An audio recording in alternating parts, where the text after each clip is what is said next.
Hello and welcome to Olsem Wanem. In this episode, we highlight healthcare in rural areas. Proper healthcare is a big challenge in all remote areas of Papua New Guinea. Majority of Papua New Guinean citizens live in rural areas and are still dying from curable diseases because they lack the basic health services. Papua New Guinea's ratio of doctors to people is 1 doctor to 17,000 people. An objective of the public healthcare policy is to realize the National Health Plan 2011 to 2020's goal, strengthening primary healthcare for all and improve service delivery for the rural majority and urban disadvantaged. However, to date, most areas of the country are still struggling to gain access to basic health services, let alone improved health services. Due to the absence of adequate health care, which of course includes the shortage of health workers, children in developing countries like Papua New Guinea are 5 times more likely to die. This is in addition to the countless number of women who die when delivering their children in areas where there is no health service.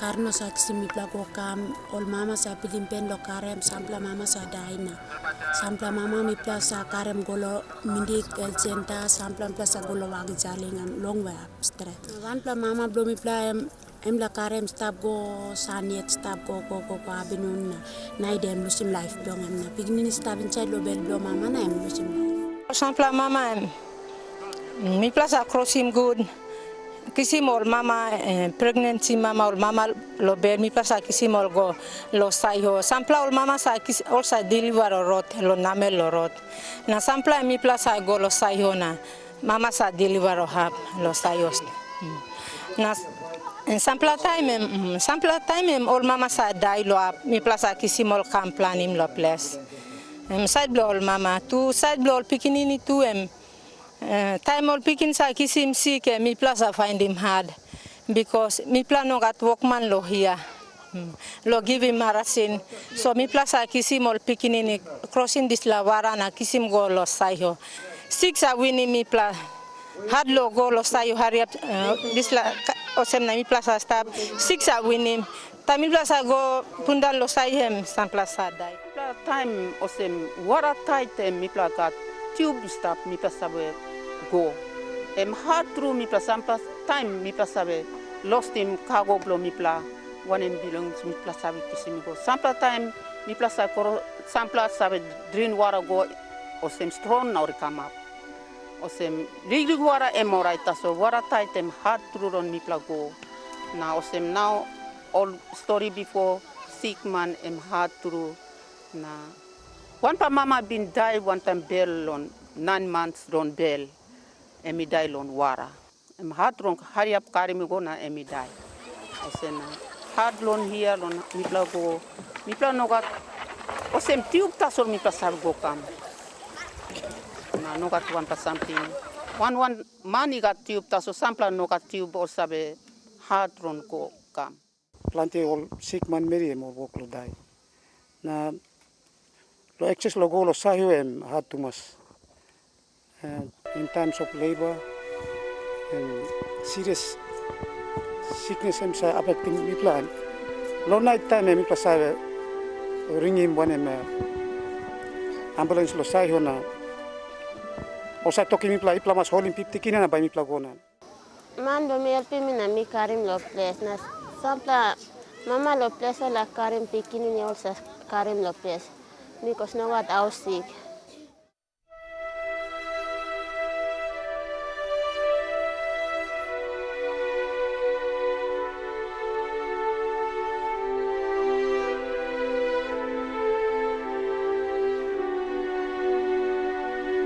The issue of adequate healthcare is not new.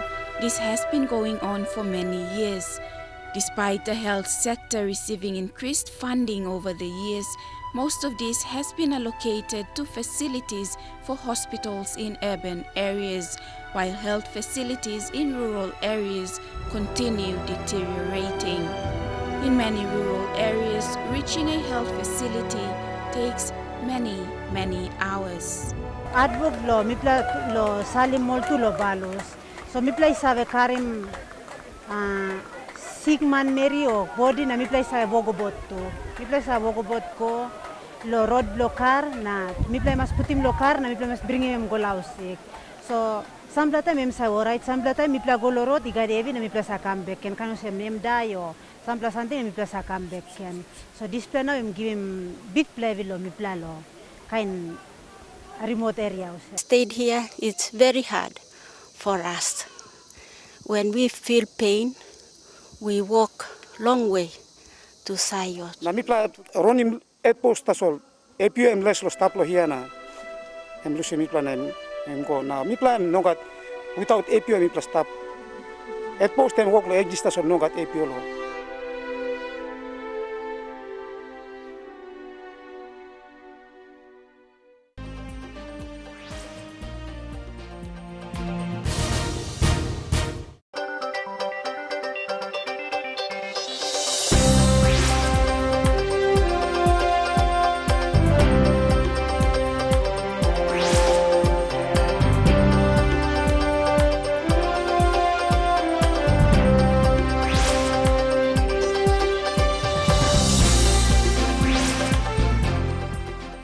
Approximately 45 to 50 medical students graduate annually from the School of Medicine at the University of Papua New Guinea. The question is, where are all these doctors going, leaving an imbalance in the number of doctors working in rural areas and urban centers? The training of doctors in PNG started in the 1960s, where doctors were trained general skills and not specialist skills. The majority of students who take up medicine at the School of Medicine aim to be specialists in particular medical fields rather than being a general practitioner. However, being specialized impedes on doctors' abilities to be multitasked, and being multitasked is a skill that one needs if they are to work in rural areas. You know, when people finish from med school, they now think that they are general practitioners. Myself, too, back then, that was the perception that I used to have.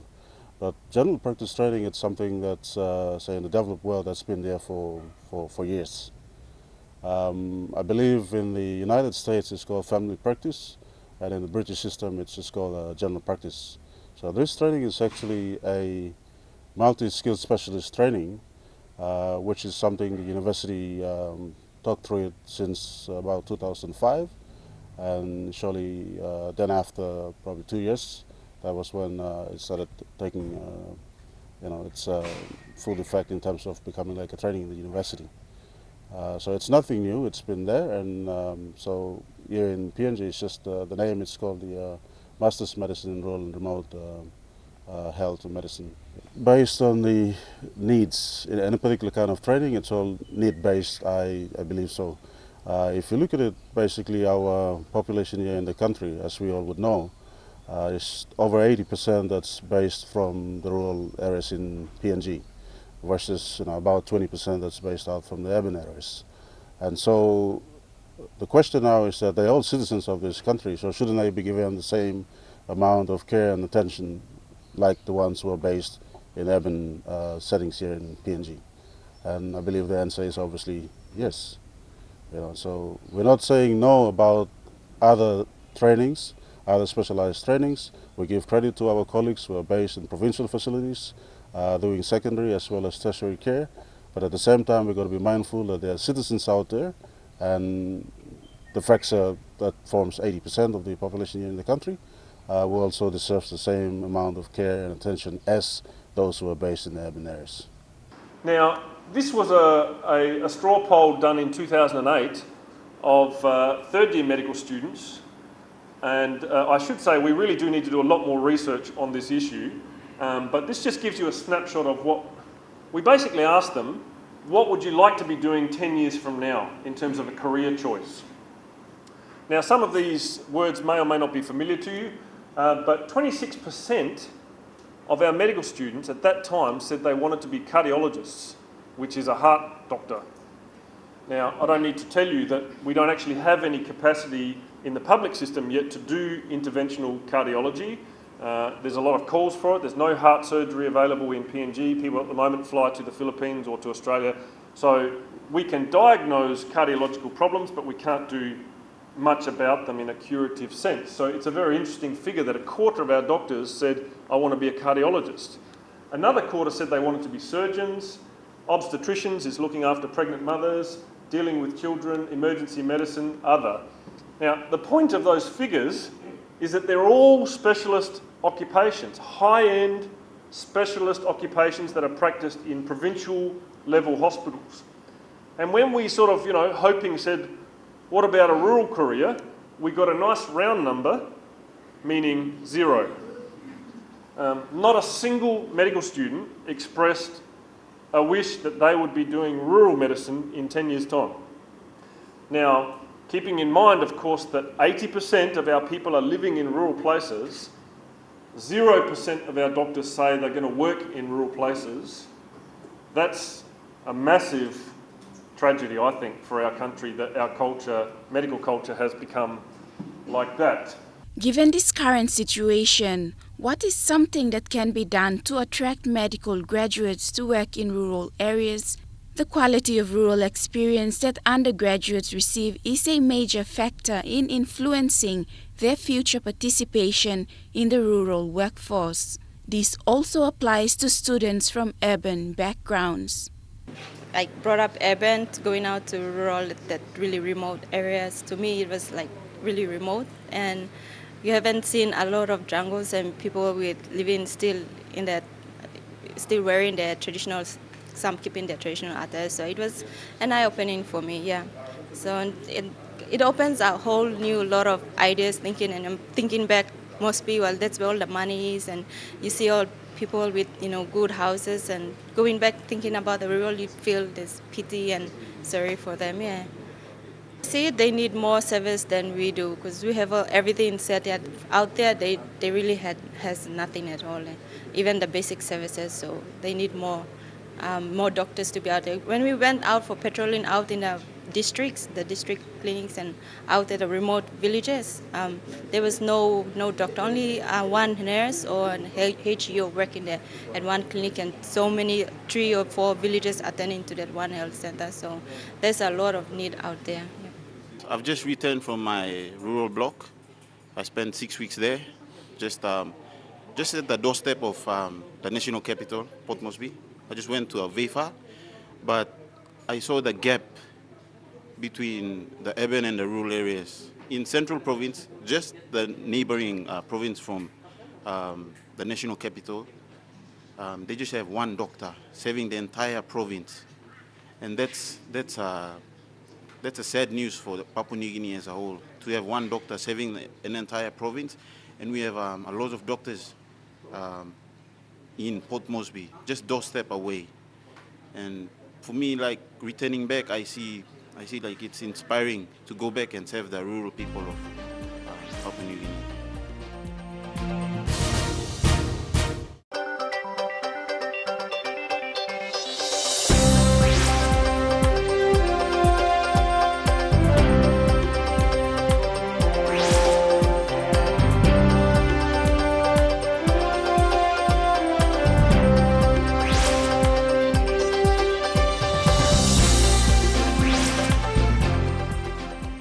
Welcome back. We now take a look at the findings of Dr. David Mills, the president of the PNG Society of Rural and Remote Health. He highlights the drastic issue of doctors for rural Papua New Guinea. Is it too hard, or have we just stopped caring?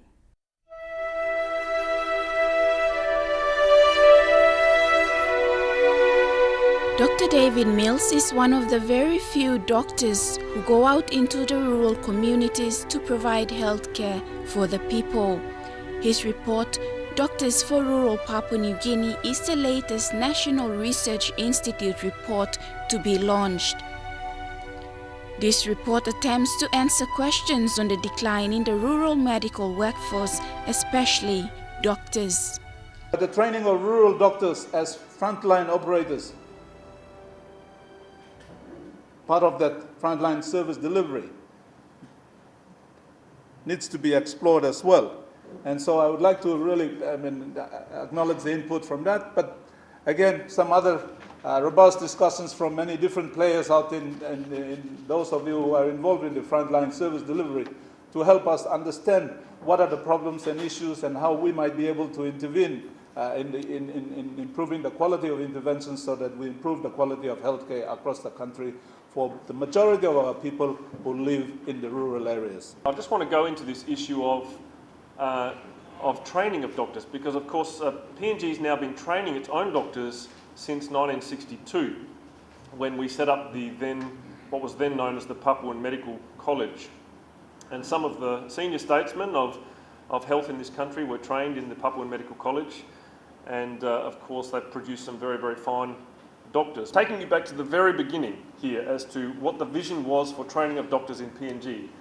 And the vision was that we would produce doctors who would be posted to district centres where integrated programs of preventative medicine and public health would be the responsibility of the graduates, together with the clinical responsibilities of a small hospital.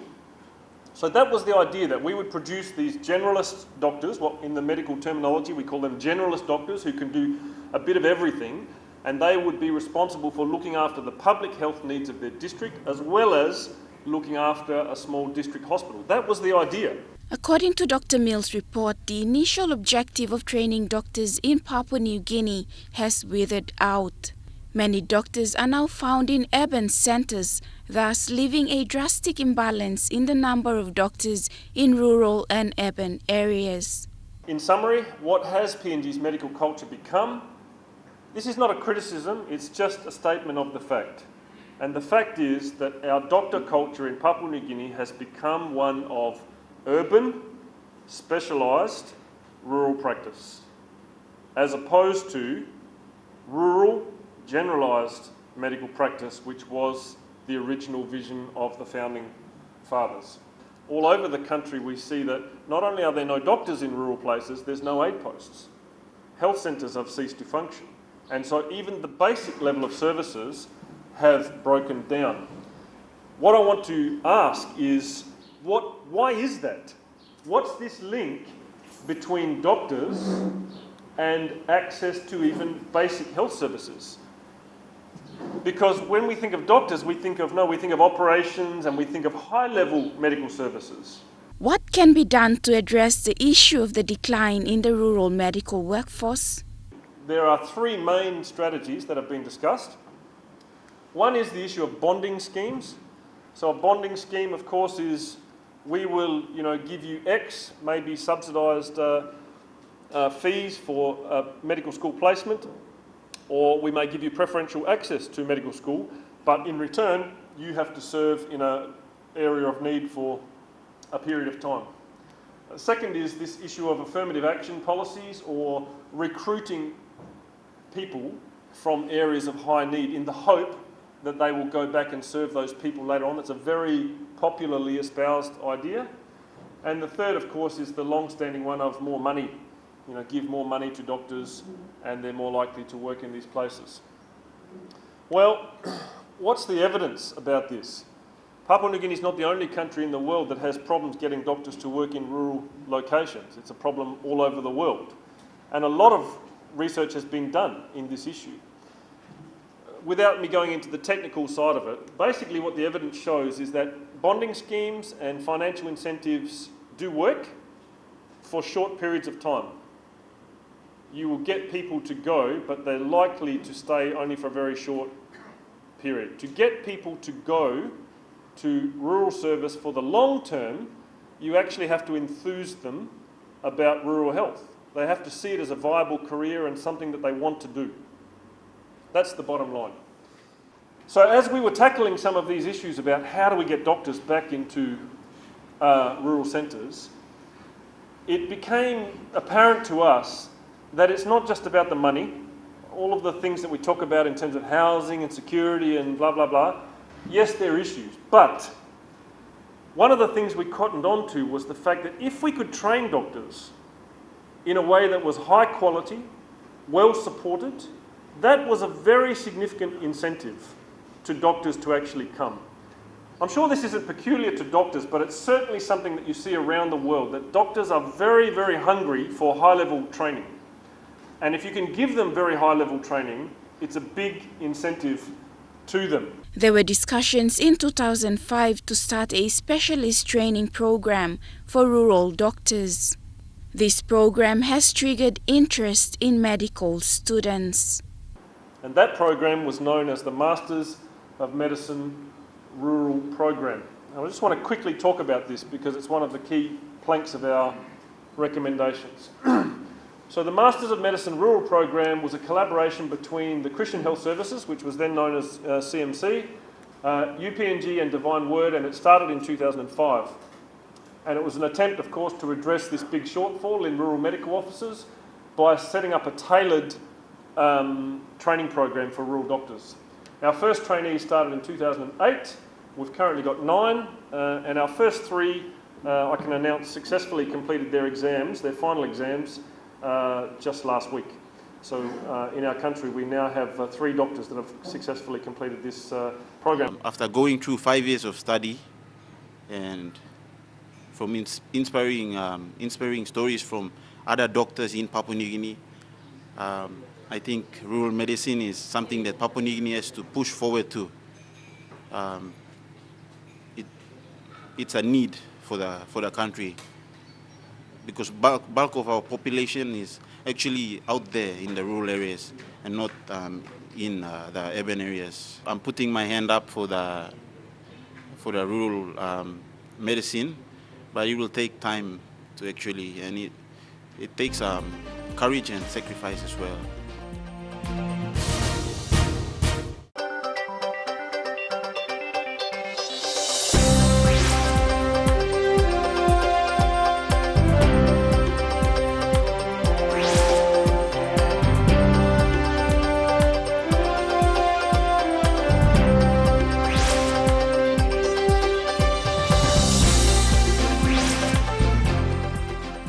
In this last segment, we take a look at rural doctors around the world.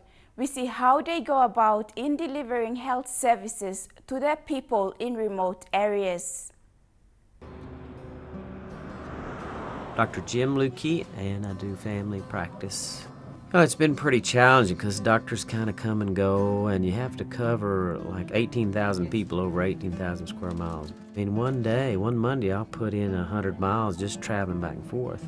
And then, you know, if you have a baby that is fixing to deliver, you just have to take off and go do that. And I think it's stressful, you know, on your family life. It's stressful on just trying to deliver good quality medicine, wake up every day and be sort of renewed. It can get kind of hectic and crazy. Okay, here we go. You can make a living here. It's not as good as in the cities, but what you trade is just being here and the quality of life, the quality of the people. Y'all be careful. I like to barter because, not just for the tax thing, because it respects what people's ability is.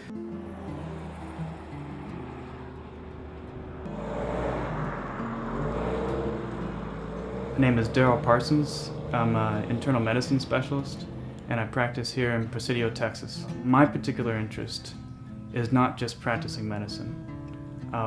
We don't want to practice on the level of the lowest common denominator. What we want to be is state-of-the-art. What we want to do is provide cutting-edge, high-quality, state-of-the-art medicine in a rural border setting. There's no reason why we can't. There's no reason why anybody can't. It doesn't take high-dollar equipment to do this. It takes a dedicated physician or physicians to do this. That takes the time to set up the quality standards, the procedures in the clinics, provide good customer service, provide cutting-edge medicine right here on the border. Our patients, they're frequently don't have any insurance or they're underinsured. And running a clinic, particularly if it's a solo practice, is extremely challenging. Let me give just an example. If there's something that breaks down in the office, they call me. If there's a computer problem, they call me. administration problems, supervision of employees, all those I'm involved with.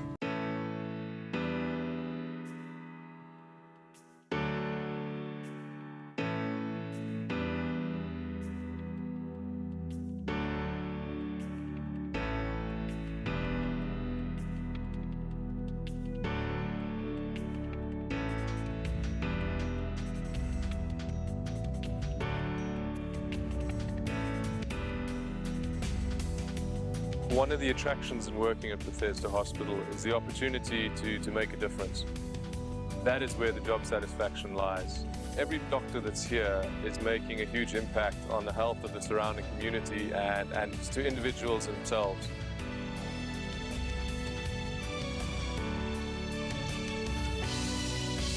It not only provides amazing sort of opportunity for experience, hands-on experience, a lot of practical work. And we find that doctors who do come and work here end up leaving a lot more confident in their skills and their, their training.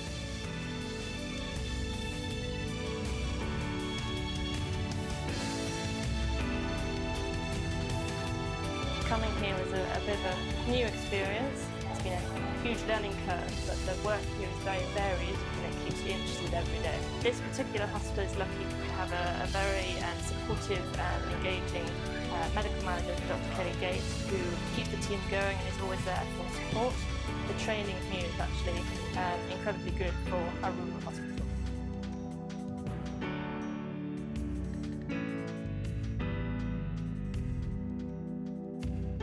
The pathology I've seen has been absolutely incredible. From HIV, TB, to malnutrition in children. It's completely different from my work in London. And it's been, I have to say, an experience that I didn't quite anticipate as being quite as brilliant as it actually has been. But it's giving back to a community that doesn't have much, that I think is the most satisfying part of working here. You won't gain experience like this anywhere else in the world.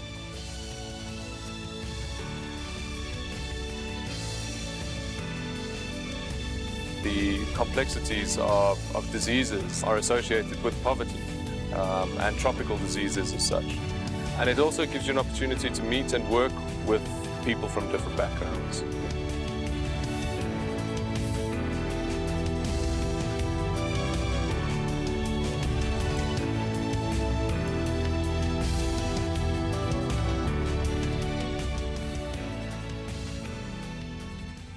And that's all we have time for on Olsem Wanem. Hats off to the few doctors out there who are trying their best to serve the rural majority of Papua New Guineans.